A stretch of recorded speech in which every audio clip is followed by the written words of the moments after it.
war. I wasn't supposed to be president right now. It was supposed to be maybe in Ireland taking it easy, or someplace taking it easy. But I'm president now, and I got the Olympics, I have the World Cup, and I have the 250th year, and we all have it together. And I just do want to say that the war is proceeding very, very strongly. We're doing very, very well. Iran, knocking the hell out of them, and you have to do that. We can't let them have a nuclear weapon. They were 2 weeks away, in my opinion, 2 weeks away from having a nuclear weapon. If those beautiful, magnificent machines, those B-2 bombers, if they didn't do their job 7 or 8 months ago, they would have had a nuclear weapon, and there would have been no talking to them, no talking at all. They would have used it very gladly, very happily, and you sort of see that by the fact that they were sending missiles, ballistic missiles, powerful missiles, to all of their neighbors, and for the most part, they were supposed to be somewhat friendly with their neighbors. They were going to blow the hell out of them, and that was going to be the Middle East, between Israel, the Middle East, and Europe would have been there, and we would have been there. There would have been no stopping, and we did a good job, and a lot of people appreciated it. A lot of presidents know they should have done it. It was 47 years of terror. Every time you see somebody with no legs, no arms, a face that's been really so badly damaged, so badly hurt, lives destroyed, 95% chance it came right out of Iran. They loved that bomb. They loved that bomb. And the father of that was, as you know, Soleimani, General Soleimani. And we got rid of him in my first term. And if we didn't get rid of him, I think it might have been a different story, because he was a bad guy, but he was a brilliant guy if you like to fight dirty. And he fought as dirty as you can. So we've done something that a lot of people said that other people should have done long before I got here. But it's my honor to do it, and we've had a very big day today. We knocked out things that nobody thought were possible to knock out. Today was a very big day already. As part of this great celebration, we also honor 250 years of cherished Irish-American friendship and 250 years of fierce, proud, tenacious Irish-American heritage. These are incredible people. Oh, I know so many Irish. They're difficult, though, you know. They're very difficult. And they're great politicians. You know, I was just told, right, that 23 American presidents have some Irish blood in them, right? Some a little bit, and some a lot, right? That's a pretty big number. I don't think and nobody else competes with that. But out of the 56 signers of our Declaration of Independence, 11 were patriots with roots in Ireland. Back in July 4th, 1776, it was a son of Ireland who actually printed that sacred document for the first time. Who knew that? And it was also an Irishman who first read its immortal words to the American public, proclaiming aloud that we are all made free and equal by the hand of our Creator and endowed by God with rights to life, liberty, and the pursuit of happiness. That came out of the blood of Ireland. The Irish did not come to America. They helped found America, the fact is, and they helped build America. And these are incredible people. I know them well. And with a little bit of Irish luck, they helped make America into the most exceptional nation the world has ever seen. And we're doing better. We had to do a little excursion, if you don't mind. A little excursion to take care of nuclear weaponry in the hands of maniacs. But other than that, in a couple of weeks, and won't be much longer, it's moving along fast. We're way ahead of schedule. Did you know that, Mr. Speaker? I'm trying to save a lot of money by being ahead of schedule. We're way ahead of schedule. Nobody would have thought, a great war historian told me today, nobody would have thought you could do that much damage in that little time, 2 weeks. But we're way ahead. But we had prior to that, and really, I guess you could say after that, but prior to that, and it'll bounce back so fast, the oil prices will drop like a rock, and the economy is so powerful, so strong. And, we hit 50,000 on the Dow. Think of that, 50,000. I was told you'll never hit 50,000, not for the first 3 years. Maybe at the end of the fourth year, you might be able to hit it. We hit it in the first year.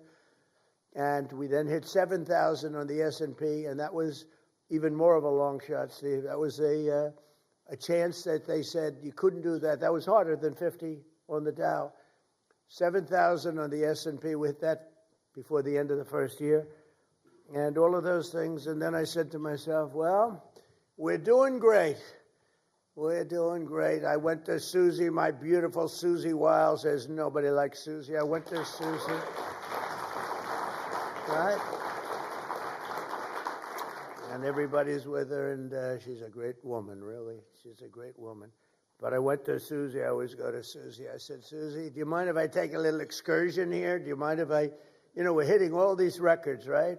More people are working in the United States today than ever before. I could name this. I don't want to bore you because this is all about Ireland. This is all about, but you're a big part of it because you're a big part of this country.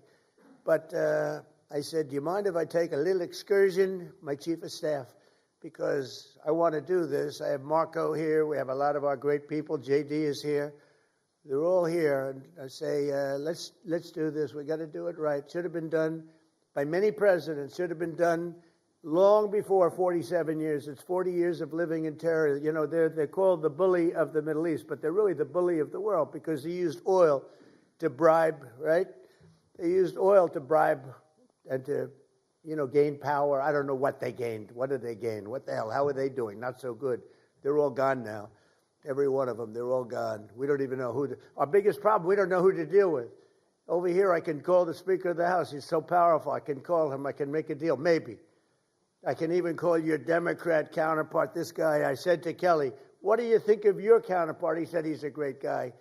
This is Republican, Democrat. I never thought I was going to hear that about you. Let me shake your hand for a second.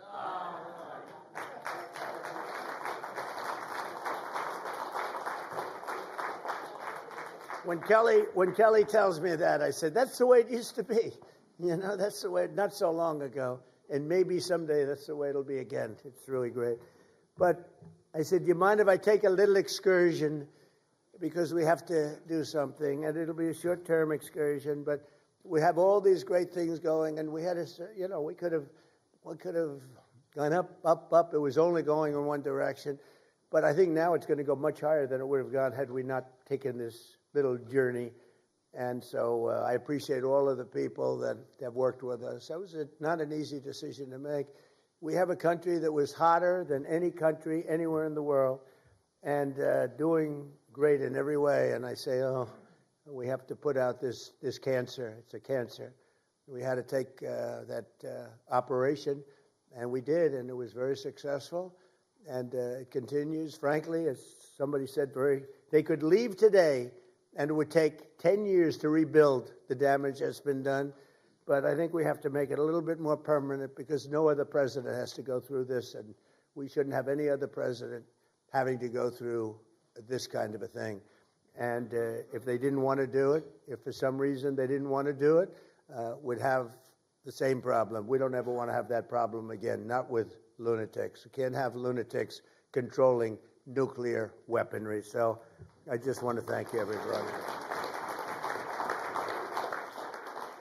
Let's get back to Ireland. Do you mind? Ireland, we don't mind. Ireland is a nice place. I love Ireland. In fact, we're going to have the Irish Open at a property that happens to be owned by yours truly, but I have nothing to do with it. I own it, but I don't even like to talk to my son. He says, Dad, we're doing great with the I'm allowed to run it, but I don't choose to. Dad, we're doing great. Eric calls up. He's doing a good job. Do you like Eric? I think so, right? Who doesn't like Eric? But he calls up, Dad, we're doing a great job in Ireland. What's going on? Well, we're doing this and that. Tell me. I said, don't tell me about it. I don't want to know about it. I don't want to know about it. Of course, if we were treated badly, I'd let him know very quickly. But I think you are very proud of what's been done over there by the Trump organization, right? It's one of the greatest places, one of the greatest golf courses in the world, and it's an honor to hold the Irish Open there. It's coming up very shortly, and it's a great honor. Thank you, and say hello to Rory McIlroy and all of those great players because they are truly great talents, and they're wonderful people, friends of mine. But over the centuries, 130 members of the House and Senate have been born in Ireland and been elected to work in these great halls. Think of it. That's a lot. Our national anthem itself was signed by the sight of the Star-Spangled Banner waving over the fort named for the son of Ireland, Fort McHenry. When Americans ventured west on the Oregon Trail, they were guarded by troops stationed at Fort Riley, named for the Irish-American warrior who President Grant called the finest specimen of physical manhood I've ever looked upon. We didn't know that about President Grant. I think we just learned something. But I could say that about your sons, okay? Kelly, I could say that about your sons. One's a boxing champion. They're like champions. Who would think from this one? It's got to be from them. Well, I didn't know about your Italian roots either. I thought he was a super wasp. You know, to me, Mike was always a wasp. Now I learned that this is serious Italian stuff, right?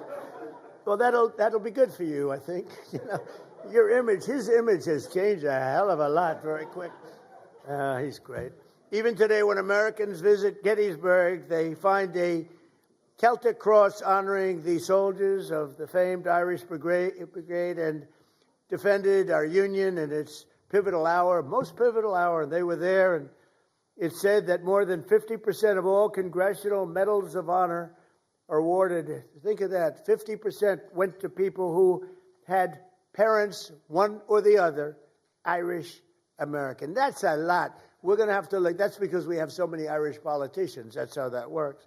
But we can't let that. We got to make some changes in that. That's too many. Don't you think, Kelly? I think. But from 1776 to today, our country has stood strong and free, in no small part due to the spirit of the warriors. You really are warriors. You're incredible. And the Fighting Irish, you know, Notre Dame, the Fighting Irish is a reason for it. I don't know how many Irish people are playing on the team, though. How many Irish people do we have on the team? I'm not sure we have so many. Well, you got him. You have Kelly. Kelly's a warrior, let me tell you. As the Taoiseach has said, and the President reminds us today, the United States and Ireland continue to build upon the age-old bond together. We are strengthening the ties of culture. We have a tremendous deficit, by the way, I want to tell you right now. I looked at the numbers. You guys are much better business people than our past politicians. We have to talk about that deficit. Are we allowed to talk about that today? It's a substantial deficit. Okay, tomorrow. Okay, Walt said tomorrow.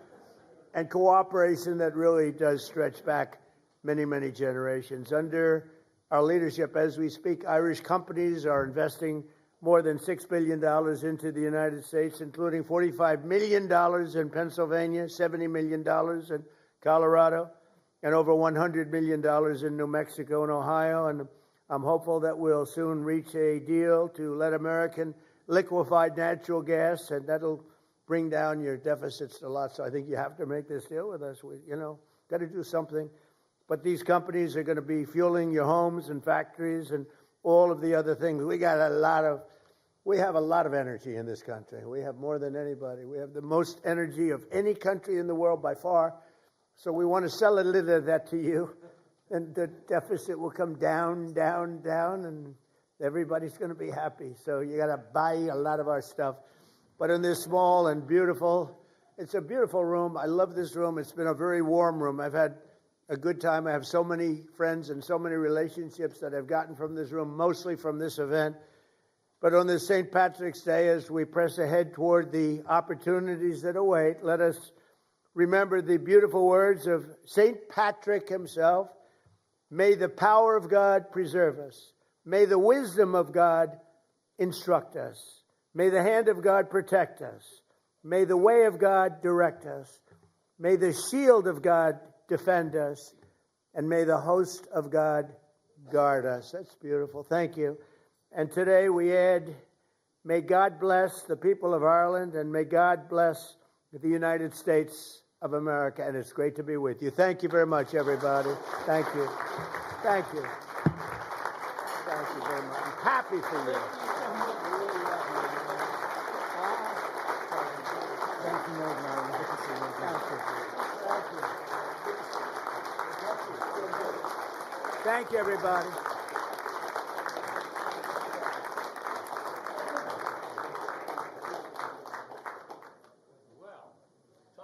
Well, right. Thank you, Mr. President. For saying that my sons are tougher than me. That's really appreciate that on national television. As you say, thoroughbreds make thoroughbreds. Okay, we'll go with that. Mr. President, I am so honored to introduce our special guest, and this is not his first one of these luncheons at Friends of Ireland, and he has been a great friend to us. And without further ado, I will bring up and introduce the Taoiseach himself, Mr. Martin. Thank you so much. Thank you. Thank you, Alan. Thank you.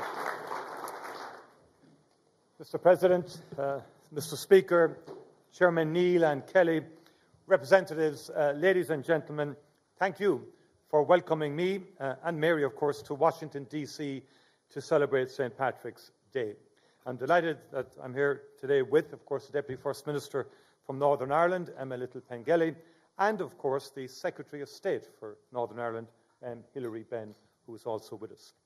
Mr. Speaker, I greatly appreciate your kind words and for hosting this lunch. And may I pay tribute to your wisdom in choosing an impeccable Irish woman with great heritage as your wife, and with a name O'Leary, you have to be from my part of the country in Ireland. But we greatly appreciate your kind words, and a proud tradition this is since its inception back in 1983, as you've said, through the shared vision of President Reagan and Speaker Tip O'Neill. And this gathering signifies the ties that bind our two countries and the bipartisan commitment to peace and reconciliation in Ireland. Almost 250 years ago, this country embarked on a great democratic experiment, one driven by the idea that we all share natural rights to life, to liberty, and to the pursuit of happiness. Those values were eloquently expressed in the Declaration of Independence, signed by three men born on the island of Ireland, and many others of Irish descent, and first printed by Irishman John Dunlap. Since the founding of the United States, Irish people have been at the beating heart of American democracy and civic life. As politicians, faith leaders, police officers, firefighters, nurses, community leaders, and construction workers, Irish people helped to build the American dream with tenacity and with courage. As all of us in this room know, courage comes in many forms. Mr. Speaker, today I am reminded of Margaret O'Hehir, a woman born into deep poverty in County Leitrim in 1813, who found a better future in your own state of Louisiana. Through hard work and determination, Margaret overcame tragedy to set up a number of businesses. First a small dairy, and then a bakery, which grew to employ 40 people. She was renowned for her business acumen, her deep faith, and her charity. The orphanages she helped to build across New Orleans remain as her legacy. Margaret's grit and determination, her hard work, entrepreneurship, and innovation, and her dedication to giving back to her community embodies the best of what it is to be Irish here in the United States and at home in Ireland. Margaret O'Hehir was an entrepreneur to her bones, but she would marvel at the economic relationship that exists today between Ireland and the United States. Every day across this great United States, more than 200,000 Americans go to work each morning in nearly 800 Irish-owned companies, operating in every sector, in every state, and Ireland is the fifth largest foreign investor in the US. From little acorns, mighty oaks grow. Mr. President, Mr. Speaker, on my journey to Washington this year, I stopped by Philadelphia, the birthplace of the American Revolution and the home of your remarkable Declaration of Independence. Viewing the exhibition at the Museum of the American Revolution, I was struck by how those who signed the Declaration knew that the profound and serious step they were taking would change not just this part of the world, but the course of human history. nothing would ever be the same again. As Thomas Jefferson himself declared, may our Declaration of Independence be to the world what I believe it will be, to some parts sooner, to others later, but finally to all, the signal of arousing men to burst the chains and to assume the blessings and security of self-government. All eyes are opened, are opening to the rights of man. The American Revolution gave hope and example to all who yearned to be free, including in Ireland. That the great republic launched in 1776 exists today owes much to the vision and wisdom of its founding figures, but it also owes its enduring strength to all those who have played their part in sustaining it, including in those who have served in this august building. Mr. Speaker, Congress continues to play its vital part in the story of American democracy under your leadership, Mr. Speaker. Congress has also brought people together across the aisles to play a pivotal role in achieving and securing a lasting peace on the island of Ireland. I pay tribute to the generations of people who have served here and who believed in and invested in this peace. We will never forget them. We will always remember that in our darkest and bleakest hours, they kept the faith.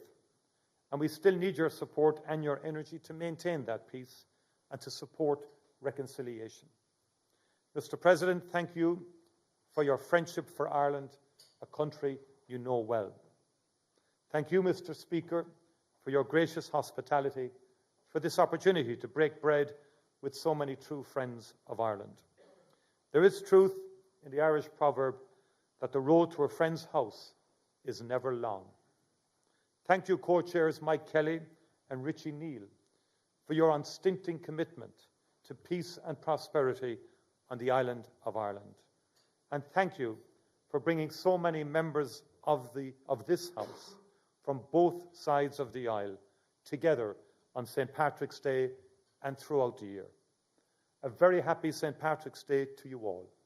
As we say in Gaelic, Gorv Mila Mahagov, Agus Banachti, Na Ela Podrig Orv Galer. Thank you very much indeed.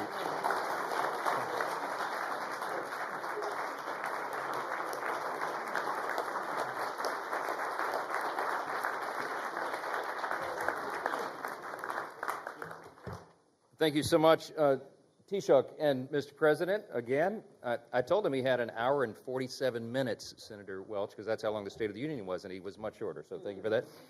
It is a short road to the People's House, and we're glad to have you again. Now, my friends, I get to introduce two musical acts for us today. We're very excited about this. We're blessed to have twice the entertainment today. So the first is a musical very much in the spirit of this historic year for us, the American 250th anniversary, Where Eagles Fly tells the story of one Irish family's difficult journey across the Atlantic here to America. It is a journey of hope, resilience, and faith as they sought to build a new life in this grand new land. And please give a very warm welcome to the performers of Where Eagles Fly. Thank you.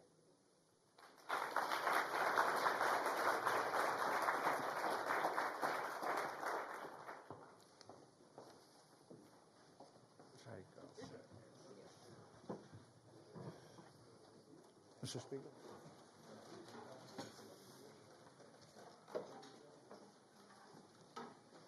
Firstly, Mr. Speaker, thank you very much for your kind invitation to perform at this very prestigious lunch.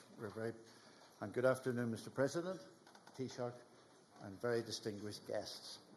My name's Trevor Marshall, and I'm very proud and delighted to be here today. I'm the executive producer of this new musical called Where Eagles Fly, and it celebrates the contribution the Scots-Irish made to the history of the land of the free. Many other nationalities have also played a significant part in the creation of this great nation, but today, on St. Patrick's Day, it's all about the Irish. Yeah. And their story is remarkable. This year you celebrate 250 years. You don't make it easy. The semi-quincentennial, got it, I think, since the adoption of the Declaration of Independence. Many do not realise the impact the Scots-Irish have had in building this great country. The musical is intended to tell their story in a most amazing way. I'm a direct descendant of the leader of one of the first expeditions to America. The Reverend Robert Blair set off with 140 Presbyterians in the year 1636, 400 years ago almost. They left a little town called Groomsport near Belfast, and fleeing persecution, seeking freedom to live and worship according to their consciences in the New World. His story inspired this musical. The Scots-Irish are the bedrock of the United States. Their deeds have shaped the nation from the Declaration of Independence to the moon landings and beyond. They've provided leadership out of all proportion to their members, whether as politicians, soldiers, business people, inventors, or clergy. And 19 out of 47 presidents claim Scots-Irish roots. May surprise some to learn that the early Presbyterian settlers were responsible for soldiers such as Davy Crockett, performers such as Dolly Parton, business leaders such as Thomas Milne, and of course, many, many presidents, including Andrew Jackson. Now, Andrew Jackson has for a long time been regarded by many as the greatest president in American history. Many now think he's about to be trumped. I think so. Thank you.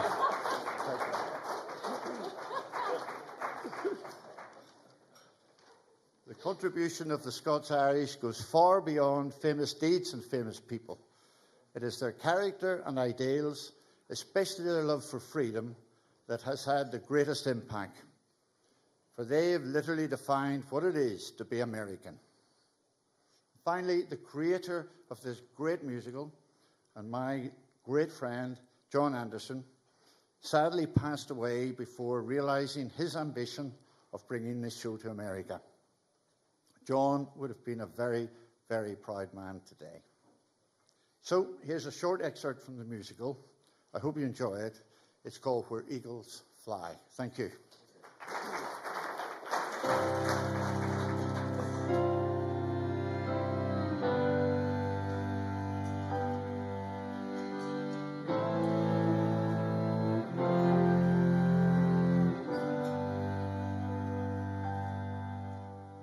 Let your thoughts fly. Let your heart soar higher and higher while eagles fly, until at last in the silence you find peace and you know who you are. So let your hopes dare to lead anywhere on faith which we can depend. As long as we live, our spirit will give the strength for the journey's end.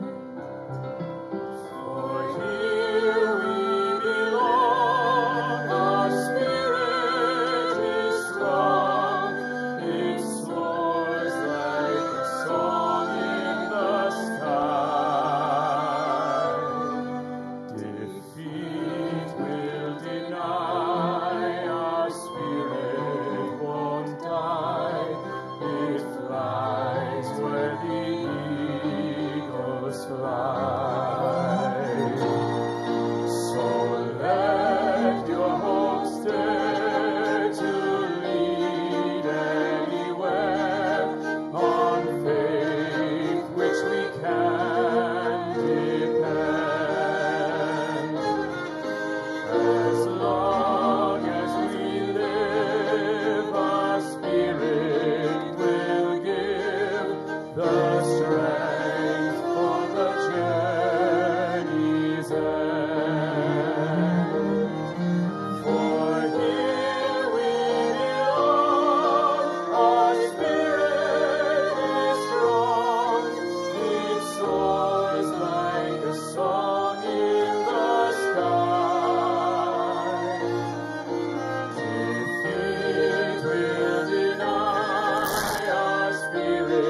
Wild Sound. And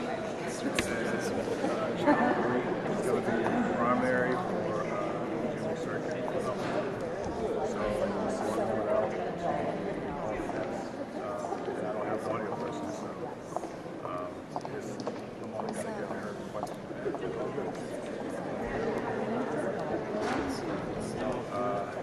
On camera mic, well, not camera mic, but an actual dedicated mic.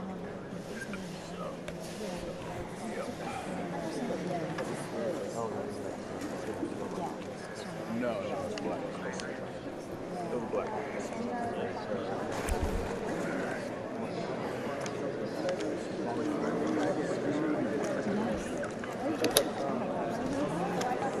Yes, I did.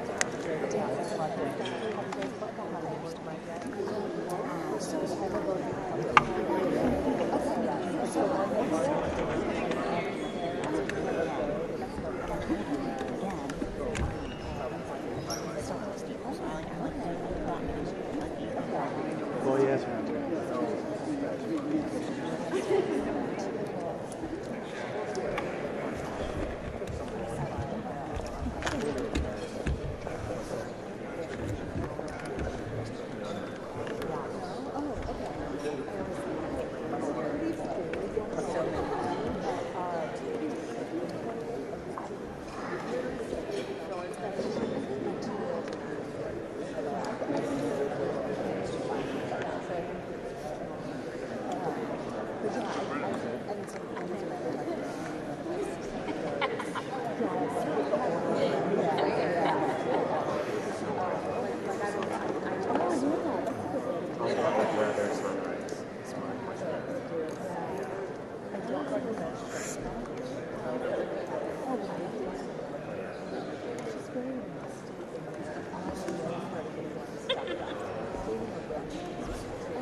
I didn't tell them to put this on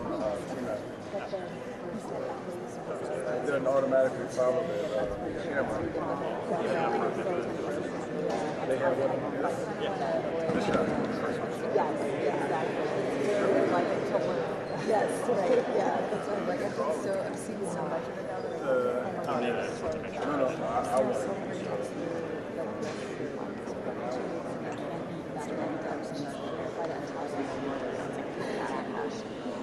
do like a night guys are wet. I don't know.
I know. Yeah.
I don't know. What's it? I don't know. Everything. I don't know. Thank you so much. Well, I have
Johnny on the spot. I just realized I was in everyone's shot and that's what drop and roll.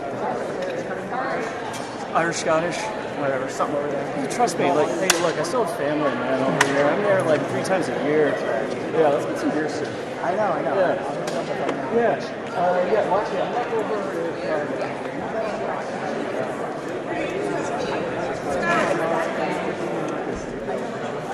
You probably should know that.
Eastern countries have been very strong in their support, and of course Israel has been our partner. Israel's been very, very strong along with us. It's been a very strong collaboration. I was against Iran long before I even thought about Israel being against Iran. If you look back, many years ago, I talked about Iran was a big threat to this country, to this world of ours, and turned out to be I was right. In fact, I said you have to attack Karg Island. You have to attack them years ago when they were acting up. They've been acting up for 37, 47, I guess now 48 years. For 48 years, they've been bad players, vicious players, and you can't let them have a nuclear weapon. If they got a nuclear weapon, I would say they would have used it within 24 hours after having it. And they would have had it if we didn't bomb them out from on that great raid with the B-2 bombers 8 months ago or so. You would have had a nuclear war in the Middle East and maybe beyond. I think it would have hit Europe. Maybe not Ireland, but it would have hit Europe. I think you would have been a nice piece of it. It all gets you. It's big enough that you would have been affected. They would have hit Europe eventually. Mr. President, your Director of National Counterterrorism, Joe Kent, he just resigned today. He said he can't support your conflict with Iran. What's your reaction to that? And did you? Well, I read his statement. I always thought he was a nice guy, but I always thought he was weak on security, very weak on security. I didn't know him well, but I thought he seemed like a pretty nice guy. But when I read his statement, I realized that it's a good thing that he's out, because he said that Iran was not a threat. Iran was a threat. Every country realized what a threat Iran was. The question is whether or not they wanted to do something about it. And many people, many of the greatest military scholars are saying for years that presidents should have taken out Iran because they wanted a nuclear weapon. They were, if we didn't do the attack, or if, I'll go a step further, if I didn't terminate the Iran nuclear deal given to us, one of the worst deals ever made by Barack Hussein Obama. Remember when they sent Boeing 757s over there, loaded with cash, hundreds of millions of dollars? You would have been very happy. This was a wonderful, they sent hundreds of millions. People forget that. Does anybody remember? Right? You remember.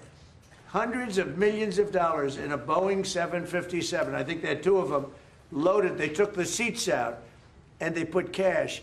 And it was so much that there wasn't a bank in Virginia, Maryland, or D.C. that had any money left. They stripped them of all their money, put it into place, sent it to Iran, almost as ransom. That's not going to happen with Trump. And nobody ever did anything about it. Nobody ever said anything about it. Can you imagine if I did that? So they've been a threat for a long time. But they've really been a threat. If I didn't terminate Obama's horrible deal that he made, the Iran nuclear deal, you would have had a nuclear war 4 years ago. You would have had nuclear holocaust, and you would have had it again if we didn't bomb the site. So when somebody is working with us that says they didn't think Iran was a threat, we don't want those people, because, and there are some people, I guess I would say that, but they're not smart people or they're not savvy people. Iran was a tremendous threat. And virtually every NATO nation, and this is the thing, if they told me it wasn't a threat, and therefore they don't want to help, but when they say it was a threat, and it was a major threat, every one of them, I think every one of them, I don't know of one that said they're not a threat, but when they say it was a threat, but we're not going to help, I think they're very foolish. You know, it's interesting. It's interesting because I could say this, that what's happening in Ukraine, we're probably in there for $400 billion. We don't spend any money anymore. They buy it from us and they pay full price. But Biden gave them between $350 and $400 billion of equipment in cash. Someday they'll have to find out about the cash. And you could say that wasn't a threat, you know, we're helping them. So we helped them, and they didn't help us, and I think that's a very bad thing for NATO. Mr. President. Are there any repercussions for NATO, and are you still going to China? Well, yeah, on China, it's a little different story. We're resetting the meeting, and it looks like it'll take place in about 5 weeks. We're working with China. They were fine with it. We're going to say, I look forward to seeing President Xi. He looks forward to seeing me, I think. But I do look forward to seeing him. We have a good relationship with China. China actually has become economically for us very good, as you know. It's much different than it was in the past. And we have a very good working relationship with China. So we're making it in about 5 or 6 weeks. Mr. President, NATO for not supporting you on this. Any repercussions? Well, no, I just think that it's not good for a partnership when they say what you're doing is a great thing, but we're not going to help. You know, they say what you did is a great thing, but we're not going to help. Because the Iranian regime has told Sky News, if you put boots on the ground in Iran, it will be another Vietnam. Are you afraid of that? No, I'm not afraid of. I'm really not afraid of anything. Mr. President, are you rethinking the United States' relationship with NATO possibly getting out? Well, I'm disappointed in NATO that we spend trillions of dollars on NATO. Think of it, trillions over the years, many trillions of dollars. It's one of the reasons we have deficits and we help other countries. And when they don't help us, I mean, it's certainly something that we should think about. I don't need Congress for that decision, as you probably know. I can make that decision myself. I'd work with some very smart people. And I'd always deal with Congress anyway, but I don't need Congress for that decision. But, you know, when you say rethink, I have nothing currently in mind, but I will say that I'm not exactly thrilled when we help them with Ukraine. Look, Ukraine would have been over in 1 day if we didn't help. Frankly, Ukraine would have been over in the first day. They had the best equipment in the world. It was our equipment given by Sleepy Joe Biden. No charge, no charge. Hundreds of billions of dollars of the best equipment in the world, no charge. I will say that I'm not happy about it. Mr. President, two questions, one on Iran and one on Cuba. Is Iran now a bigger foreign policy priority for you than China? And on Cuba, the Cuban government. Iran is just a military operation to me. Iran is something that was essentially largely over in 2 or 3 days because the Navy was wiped out almost immediately. The Air Force came next. The anti-aircraft came next. I mean, we're flying over Iran. We could take out their electric capacity in 1 hour. We have all the, there's nothing they can do right now because everything is knocked out. They have no radar, no anti-aircraft. They have nothing. And we don't, and it was a decision I made. We discussed it, Pete, Marco, JD, all of us, Chris, we discussed it. We can knock out their electricity in a matter of minutes if we wanted to. There's nothing they can do about it. We can knock out their oil in Carg Island. The only thing we didn't take down was their oil because if we knock out, I call them the pipes, very complex. But if you do that, it'll take them forever to rebuild, meaning whoever, and hopefully it's a sane group of people, but whoever it is, it's going to be running that, and we're going to try to get people that are going to run it well, and it's going to be a prosperous, wonderful place. It used to be, if you go back, it used to be the people are great, the people are smart and energetic, and it used to be very successful. Now it's a country run by fear. It's a country where they tell protesters, don't go outside because if you do, we're going to kill you. And Mr. President, on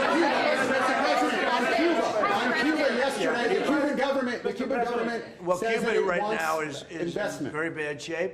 They're talking to Marco, and we'll be doing something with Cuba very soon. We're really focused on this, but we're dealing with Cuba. Marco, do you want to say a couple of words about it? Yeah, I mean, Cuba has an economy that doesn't work and a political and governmental system that can't fix it. So they have to change dramatically. What they announced yesterday is not dramatic enough. It's not going to fix it.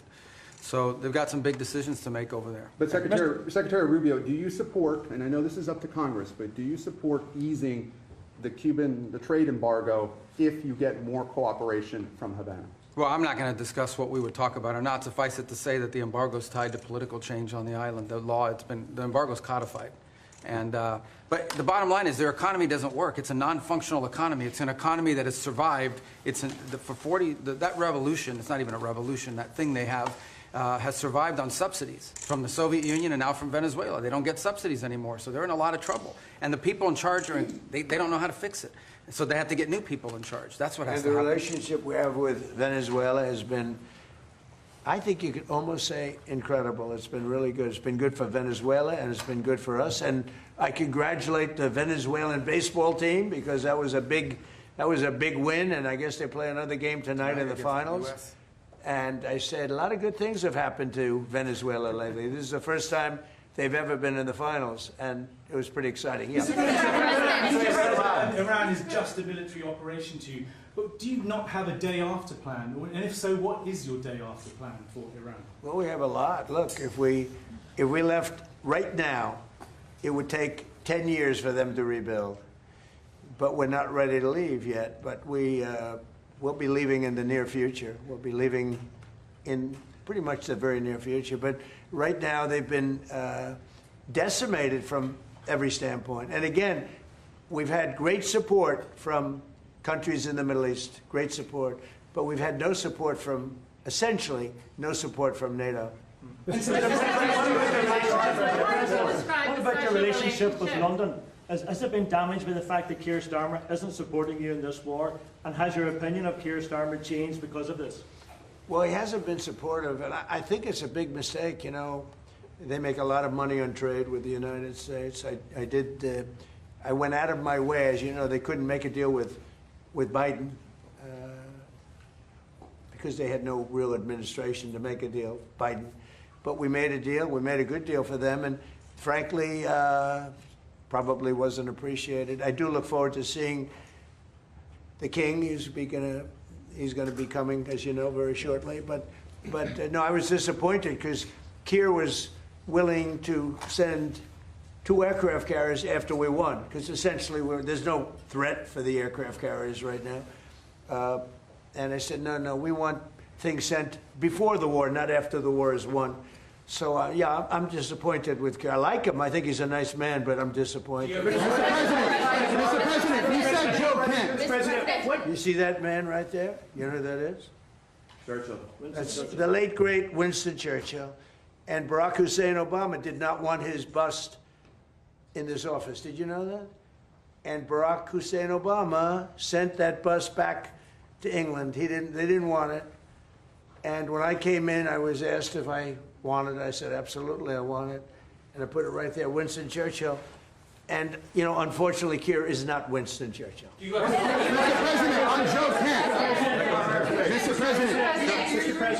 Mr. President, when will it be safe again? When will it be safe again? Just could I hold it? Okay, sure, absolutely. Just make a number of points. First of all, I think, notwithstanding what has happened, the transatlantic relationship between Europe and the US is very, very important on a number of fronts.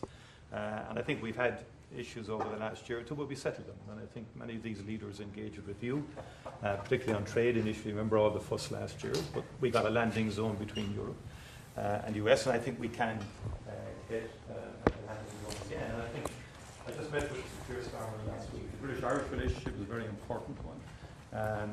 Churchill was a great wartime leader, although in Ireland it was kind of a different perspective in terms of during our own war of independence and so on. He created his own bit of difficulties for us. But that said, he was a great wartime hero. Keir Starmer has done a lot to reset the Irish-British relationship. I just want to put that on the record. But I do believe that he's a very earnest, sound person who I think you have a capacity to get on with. You've gone on with him before. And you've gone on with other European leaders as well. That's right. And I think you have that capacity again. And I think everyone accepts, I mean, you cannot have a rogue state with a nuclear weapon or the capacity for a nuclear weapon. Iran was a sponsor of terrorism. We sanctioned Iran, all European countries did, as a and the IRGC in particular is a terrorist organization. They sponsored Hamas, they sponsored Hezbollah, the Houthis, they created mayhem, a most maligned force in the Middle East. The Irish position has always been, ultimately, can we resolve this can we get peace? And obviously there's preconditions before you get to that situation. We had our own conflict, which went on for 30 years, and we learned a lot from that. in terms of how to try and bring about peace. And I think I've listened to you in terms of, you're correct. I mean, our hearts go to the Iranian people who have been repressed and suppressed for so many years, culminating in that savage murder of thousands and thousands of Iranians some months ago. And no one was in a position to do anything about that. I think, and likewise with Ukraine, I mean, the Russians did invade Ukraine, have attacked civilian infrastructure and so on like that. And for the people of Ukraine who just want peace and an opportunity to live, I think we have to continue to work to see, can we bring peace, different regime to Iran where Iranians can live in peace again, and the people in the Middle East can live in peace. And you're doing your bit there in terms of the work in Gaza and so on like that. And I think that's what we want, is a peaceful resolution of conflict. That's where we come from as a small nation. Right. We've been peacekeepers all our lives. And we're the longest serving nation in terms of provision of peacekeeping forces in the world, as it turns out. But we think ultimately all conflicts come to an end, and I think we have to try and work towards that end. And I'm sure European leaders and the US administration will engage, and hopefully we can get a landing zone somewhere. Well, I mean, the only thing, and I agree with everything you said, but we helped with Ukraine. Yes. And they don't help with Iran. And they all acknowledge that Iran can't have a nuclear weapon. You yourself say, these are horrendous people. These are the worst people, and going back to Hitler, right? Going back to Hitler, these are the worst people. That's a long time ago, and there's been nothing close. Every problem, so many deaths, 90% of the people that got blown up by landmines, they loved them. Soleimani, we killed him. If we didn't, it might be a different story, because he was a horrible person, but he was a very powerful person and leader and smart. But we killed him. If we didn't, I think you'd have it. I did. But I think it would have maybe a different situation. It wouldn't have been so easy as it has been, because it has been very easy. It's kind of comes out like a spreadsheet, but to be able to visualize this and to work it, and this is that's the ingenuity behind it. Any other questions? Well, thank you, everyone, and happy Election Day. Thank you. Get the spelling of your names. Sure. Dheeraj Patri, D-H-E-E-R-A-J. Last name Patri, P-A-T-R-I. I'm from Knowing. What's your position? CTO at Knowing. Edmund Michalowski, E-D-M-U-N-D, M-I-C-H-A-L-O-W-S-K-I, and I work for Cliff Gordon International. You need a spelling of my name, too? Well, some people spell it G-O-R-D-A-N, but it's D-O-N. Just want to keep that in mind.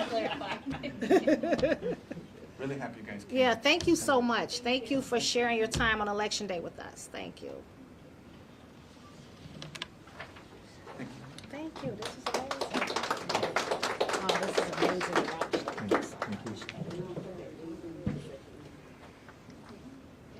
You guys want to see it at all, or? I think we're good. You want to look at anything? Go for it. I feel like your shoulder, that was cool with your finger. It's like the kiosk at the mall. Yeah. The kiosk is better than Maybe a little right, Yeah, you can, with this, you can write. So you can say, okay, here we go. Oh, okay. And then you can go. It's like the CNN magic wall on steroids, because they just do it through exit polls and those kind of things, and the AP, whereas we know the actual people and the number of people that are infected. So the white door as well.